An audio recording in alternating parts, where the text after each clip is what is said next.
सच्चाई बहन जी, आप कह रही हैं कि कल आपके भगत भाई का जो ऑफिस है वहाँ पर मंदिर का उद्घाटन है और स्पेशली मंदिर के उद्घाटन के लिए उनकी जो बस है जो उनको लाती है ले जाती है कल 1 घंटा पहले आएगी। तो कल उन्हें जाना चाहिए या नहीं जाना चाहिए? देखिए, ऑफिस जाने में कोई दिक्कत नहीं है, कोई प्रॉब्लम नहीं है। अगर वो 1 घंटा पहले जो बस आ रही है स्पेशली लोगों को मंदिर के इनॉग्रेशन के लिए इकट्ठा करने के लिए, उस बस में भी वो जा सकते हैं, लेकिन उनको ध्यान रखना होगा जब ऑफिस में वहाँ जाने के बाद में मंदिर का उद्घाटन हो उस समय उन्हें उद्घाटन में शामिल नहीं होना है। ना ना वहाँ पे लाइन में लगना है, ना वहाँ पे कोई प्रसाद लेना है, ना वहाँ पे जो पंडित वगैरह बुलवा कर जो पूजा पाठ की जाएगी ना उसमें बैठना है, ना कोई सहयोग करना है। तो बस में जाने में कोई दिक्कत नहीं है क्योंकि बस उनकी ऑफिस की है और उस बस में जाने के बाद 1 घंटा बाद अपनी ऑफिस में अपना रेगुलर काम जो करते हैं वो कर सकते हैं। लेकिन मंदिर वाली रस्म में, उद्घाटन वाली रस्म में बिल्कुल भी शामिल या सहयोग नहीं होना है। बाकी आप लोगों की अपनी मर्जी है, देखो संघर्ष करना पड़ेगा। परमात्मा बार बार परीक्षा भी उन्हीं की लेता है जिनको परमात्मा ने किसी लायक बनाना होता है, जिस योग्य बनाना होता है। तो बार बार अगर ऐसी विषम परिस्थितियां हमारे सामने पैदा हो रही हैं, जैसे एक समस्या से निकलते नहीं उससे पहले दूसरी समस्या आन खड़ी होती है, तो ये परीक्षा समझनी चाहिए भगत को। भगत अगर मर्यादा में है तो उसको ये परीक्षा समझनी चाहिए परमात्मा की तरफ से कि ये मेरी परीक्षा हो रही है, परमात्मा मुझे तैयार करना चाहता है, मेरे बुद्धि विवेक की परीक्षा हो रही है, मेरे विश्वास की परीक्षा हो रही है। तो भले ही जब आप वहाँ जाएं और जिस समय आपको उद्घाटन की रस्म में शामिल होने के लिए कहा जाए तो आपने स्पष्ट रूप से मना कर देना है, या तो आप जाओ मत। देखो, या तो आप जाओ मत या तो आप एक दिन की उनसे छुट्टी ले लो। और अगर जाते हो और वहाँ यदि आपको मंदिर के उद्घाटन के लिए वहाँ पे तैयार किया जाता है, खड़ा किया जाता है, तो उस समय फिर आपने स्पष्ट रूप से मना करना होगा कि सर, मैं कबीर पंथी हूँ और ऐसे ऐसे मेरे भक्ति नियम और मर्यादा हैं और जिस मंदिर का आप जो उद्घाटन कर रहे हैं ये शास्त्रों के विरुद्ध है, ये हमारे किसी भी शास्त्रों के अनुसार नहीं है, ये एक गलत परंपरा है।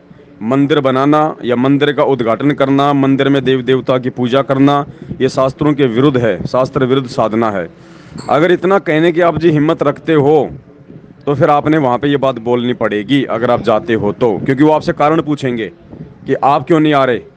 अभी तो 1 घंटा जो है अभी लेट होगा काम शुरू ऑफिस का, अभी तो मंदिर का इनॉग्रेशन है, आप क्यों नहीं आ रहे। तो अगर आप इतनी हिम्मत रखते हैं सच बोलने की तो फिर आप जाइएगा, कोई दिक्कत नहीं है। देखो भगत जी, जॉब जाए तो जाए, राजाओं ने राज त्याग दिए, नरसिंह भगत ने 56 करोड़ की संपत्ति त्याग दी, दुनिया ने अपने बाल बच्चे त्याग दिए इस परमात्मा की प्राप्ति के लिए, फिर भी उनको नहीं मिला। आज हमें परमात्मा सहज में मिल रहा है, हमारे सामने आके खड़ा हो गया भगवान। और उसको प्राप्त करने के लिए यदि हम 10 20 50 हज़ार रुपए की नौकरी के लिए डरेंगे, सहमेंगे, तो फिर हम भगत नहीं हैं। तो नौकरी जाए तो जाए, आप परमात्मा के नाम पे कुर्बान कर रहे हो ना।